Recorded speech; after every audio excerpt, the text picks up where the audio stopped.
All right, I just got down to my office for the day, and the ViDoc has dropped, but I haven't had a chance to watch it yet. So I'm going to do it now. I'm going to do it live and kind of react to what I see, what I'm excited about. I'll try and cut out the boring parts, keep it quick because you probably already watched it anyways. But I wanted you to see my hot takes and reactions to these things in real time. Let's do it. The whole fleet is here, huh? Together to overcome this. You know what must be done. I expected him to be like all withered up and, you know, in like a vial or a tube of some kind, you know, Calus. It's good that it's all finally coming to a head, you know, this saga that we've been a part of for, you know, close to a decade now. I love the whole Witness aesthetic. You know, look at him. He just looks so cool. What a well-designed bad guy. Is going down. Oh, he said a bad word on my channel. You were the one who. I like that, the 1, 2, 3 combo with the Titan melee strand there. That didn't look like super. That looked like a melee ability, cutting down a few guys in a row. And we saw that with the Warlock too. They've got a sort of 1, 2, 3 punch. You know, was sending out the little threadling things for their melee ability too. I wonder what the Hunter one is. There's a pretty big. I love the space combat in Destiny. I wish we got to do more of it. He's in the Speed Force. I was thinking it was Nope. I think it was Nope that had that tweet where she was like, I just imagine him on a skateboard during that scene, and I can't unsee it now. Imagine he's on a skateboard. You ready? Hang on. I love it. So it's that whole metamorphosis vibe that we've already had. It's rich in the lore of Destiny right now. It's the reason why when you go to Ralk, I know the Ralk encounter well because I've done it like 80 times to get my collective obligation. But when you start that encounter with Ralk, that boss fight, he's in a cocoon. And he kind of unravels and he kind of tumbles down out of it. And in the lore, it talks about how the Witness he did go into a cocoon and experience a metamorphosis of some kind to be transformed into this disciple of the darkness. And I mean, maybe that's why Calus looks beefier, bigger now, you know? Because in the lore, what we learned with the Presage mission is that he was basically just withered up and not a lot left of him. And so now we see him big, chunky, beefy, covered in this darkness armor with the symbols on like the medallions all around his abdomen. I love this vibe. It's a glow up. And then you find this thread. Now, time out. One thing that I was embarrassed I didn't catch the first time when they had that whole Strand trailer for us a few weeks ago. It was a couple weeks ago. And the music in that trailer was so good. It was like this symphonic, sort of techno-symphonic vibe.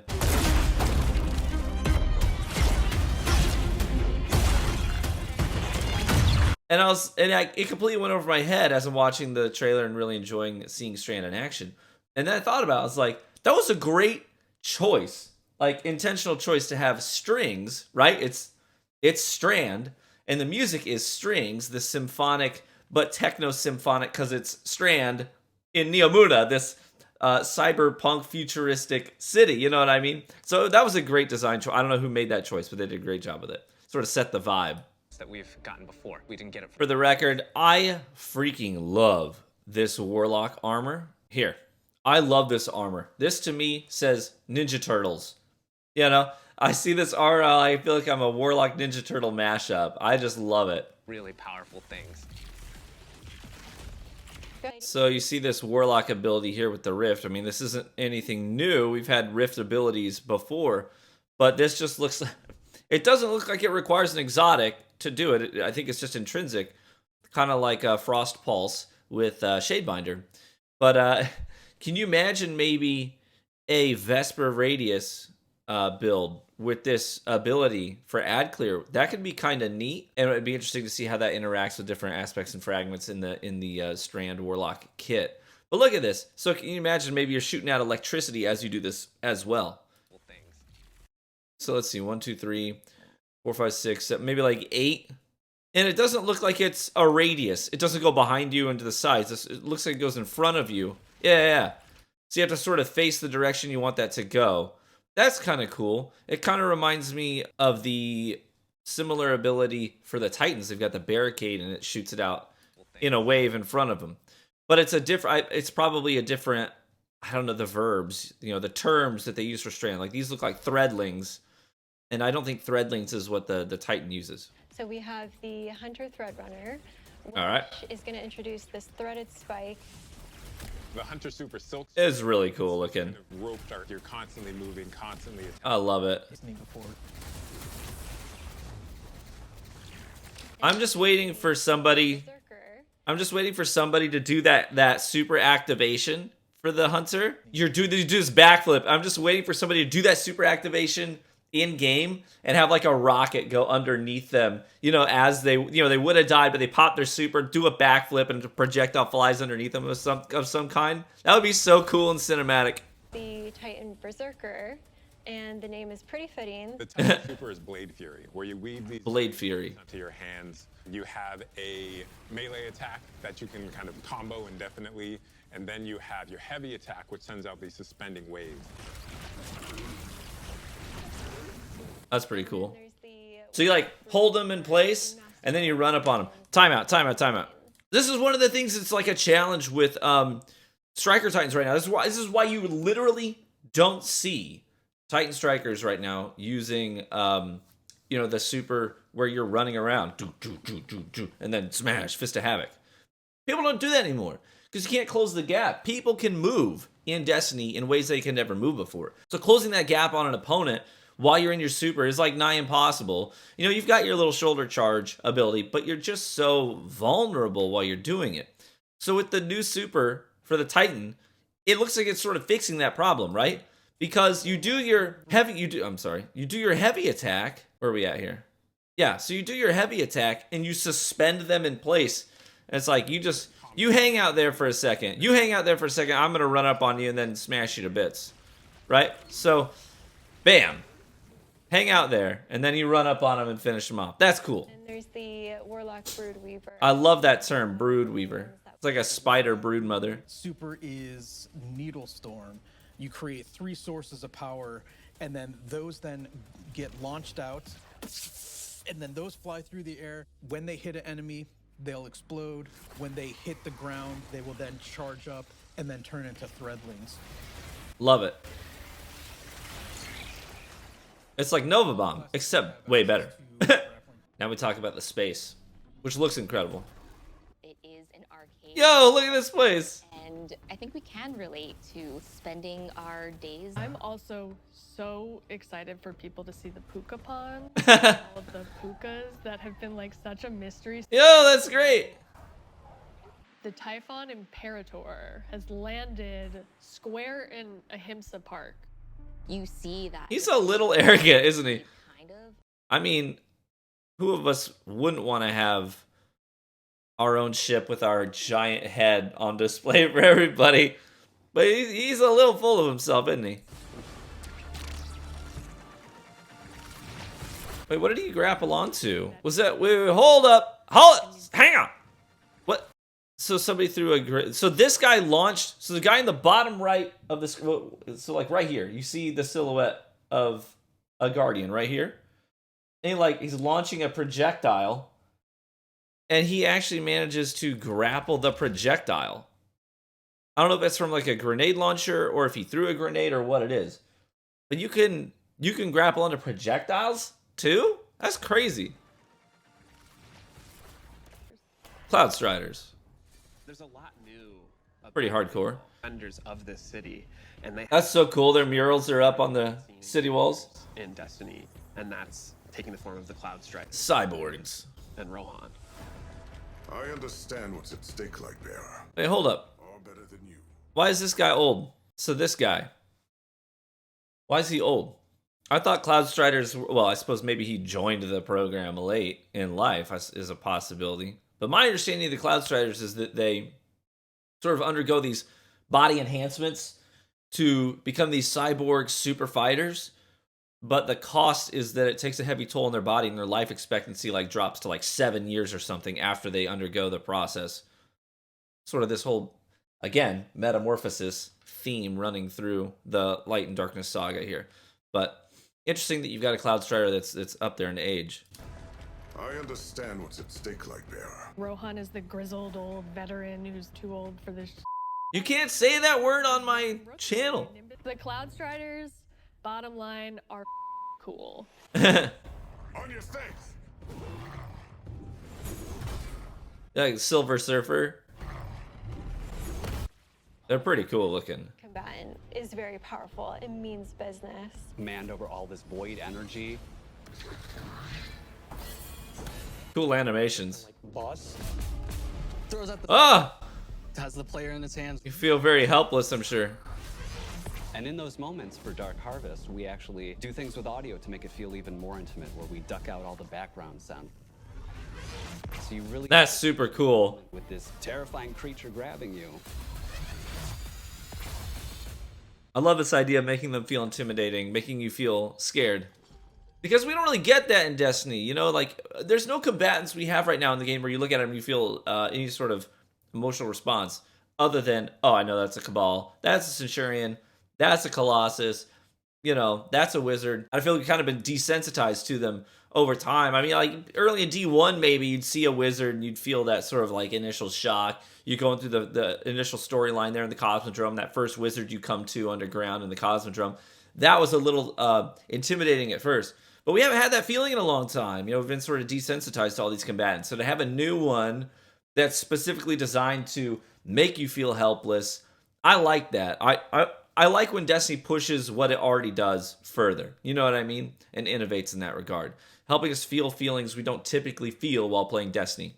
I'm in. And I think Presage was a great way of doing that too. Like the Presage mission took us into feelings we don't typically feel with Destiny. It kind of took us into Dead Space vibes. Feeling that tension, that suspense, you know? I loved that vibe. So seeing them push that even further, big win for me. On the Season of Defiance side of the coin, it's a story that's much more closer to home. Season of Defiance is about the ground war on Earth in a long time. Good, because I feel I do feel this sort of disconnect. I feel like we've never really made any progress in our whole Light versus Darkness saga. We've never made a lot of progress in the immediate defense of the last city. The obvious exception to that is when the Red Legion arrived for the Red War. We felt that then, but that was in 2017. You know, that was 2017. It's now 2023 since I have felt, it's been several years since I felt like I had a direct impact on the city itself. The only time I really felt that vibe was in the Black Armory when the city's being infringed upon by the Fallen or the Elixni, and then we go into the Scourge of the Past raid and fight them directly on the edges of the city. That was the only time I felt that real emotional connection between the last city and its immediate danger and the threats facing it. I've just felt like the last city is a hub where we go from the last city out to places where there's danger, and then we come back. And that danger is usually pretty far away. You know, even when we're fighting on Earth, we're going to the EDZ, which is presumably pretty far away in the grand scheme of things from the last city itself. So even when we're fighting on Earth, we're pretty disconnected. So I'm excited that we're bringing that fight a little bit more local, because I want to feel like I'm actually making a difference in the city. You know, like, what do the people of the city even think of us? Are we just like warriors up in our tower? They see us fly away. They see us come back. Let's continue. You're working with Petra, you're working with Devram, you're working with all these people that you know. Petra is my favorite Destiny NPC. Heck yeah. We have a lot of weapons Yes. for players to earn, and I'm super What is that helmet? to see what you've been working For the Titan, what the heck was that? Look at that. Look at this. What is this? Yo, but time out though. Did we finally get a Zavala shoulder pad? Because I've been wanting a Zavala shoulder pad for a long, long time. They never give it to us. Now we just need a Shaxx helmet. And his pauldron, because his pauldron's really dope. But like, what even is this? Hunters are getting this helmet that will help them grapple through the air. As you grapple, you gain this new ability called Woven Mail, and it's reducing the incoming damage except for headshots. Oh, interesting. Get boots that will... Whoa. So that's a little different than what we initially saw. So the first time we saw this exotic helmet for the Hunters, it was hitched as you grapple and you have reduced incoming flinch while you're airborne. which is cool.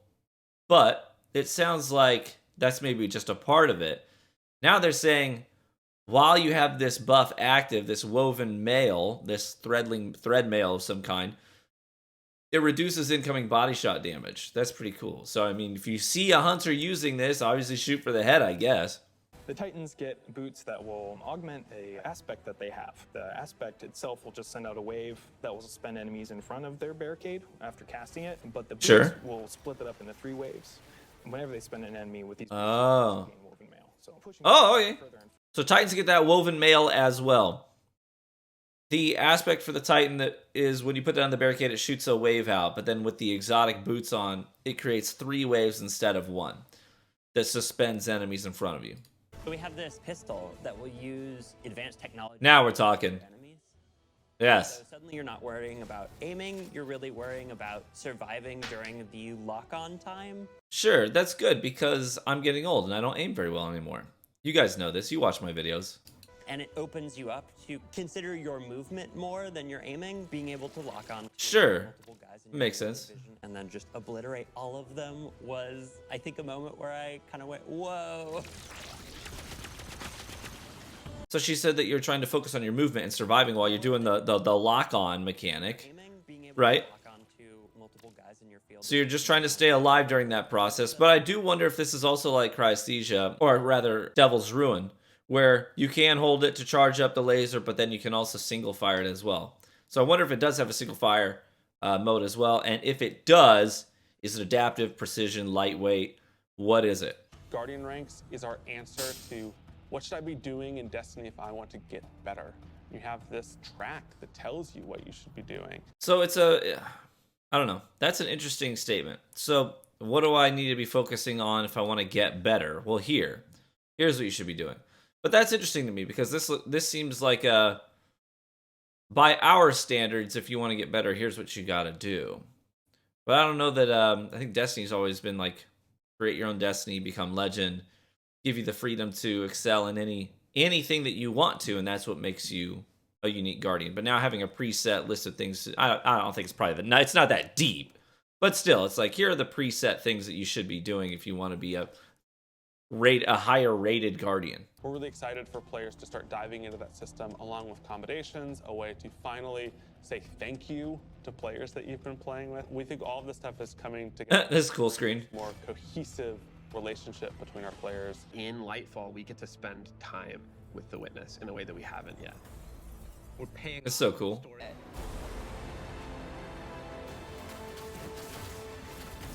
That's very cool. This universe is about more than the conflict between the Traveler and the Pyramids, and we want to show you new ways to explore it. We want to show you new things to discover in the universe because we think that Destiny has a lot to offer, and Lightfall is the catalyst for that. All in all, that's one thing that Bungie does really well. They get you hyped. They've always been really good at that. And this whole closing out of the Light and Darkness saga is pretty exciting to have these storylines kind of come to a head and things we've been waiting on to be wrapped up kind of finally coming to a conclusion in these next couple of years. It's pretty exciting stuff for sure. But yeah, it's interesting to hear them say, out loud, Destiny isn't over with the Light and Darkness saga. There's more after that.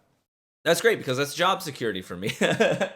No, but for real, I do love the Destiny universe. And obviously when a game goes on for this long, you have things like power creep. And it becomes more of a challenge for the live the live teams at Bungie to manage all of the chaos that is Destiny 2 right now. All the subclasses, all the guns, all the elements, all the exotics. I mean, all that stuff has to be such a challenge to manage in real time. We've seen that play out time and time again. Sandbox update, sandbox update, sandbox update, tuning this, tuning that, tuning that. And then new problems arise because of it. You know what I'm saying? They still can't get Telesto under control. But so it's interesting to hear them say out loud, hey, when this saga's over, there's more. And the question is then, what is that going to be? Is it going to be an expansion of the Destiny 2 game? Or is it going to be a brand new title altogether? Like, hey, time jump. 200 years after the resolution of the Light and Darkness saga, humanity has continued to thrive. The last city has expanded. There are new cities popping up all over Earth, working hand in hand with the Elixni. You know what I mean? Like, where do we go from here? And what other stories can we tell? Or do we do a time jump with a new title, but it's in the past, you know?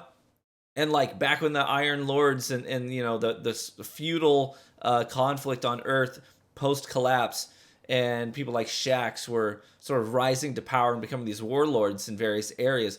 Maybe that's where we go. I don't know. So it'd be cool to see. I'm excited to see where we go from here, obviously. I kind of hope it isn't just a direct continuation. Like, we play Our Guardian. We've been playing Our Guardian for, you know, at that point it'll be 10 years. I'm ready to move on to a new character, a new story, a new journey. So I kind of hope, I mean, I won't be obviously disappointed if it isn't, but I kind of hope it is a completely different story, a new starting point in the Destiny universe. So we'll see. Overall, that ViDoc was pretty hype. I'm pretty excited. I can't wait to dive into Strand, create some builds, create content, review guns, abilities, exotics, all that stuff. That's the kind of stuff that I thrive on and I love in Destiny. So these big expansions are those moments that get me really hyped for Destiny. I can't wait. I hope to see you around the channel as we dive into it together. Thanks for watching the video. If you enjoyed it, please leave a like. If you did not enjoy it, then I would just politely remind you that the Tormentors were actually modeled after your mom. All right, catch you in the next video. Bye-bye.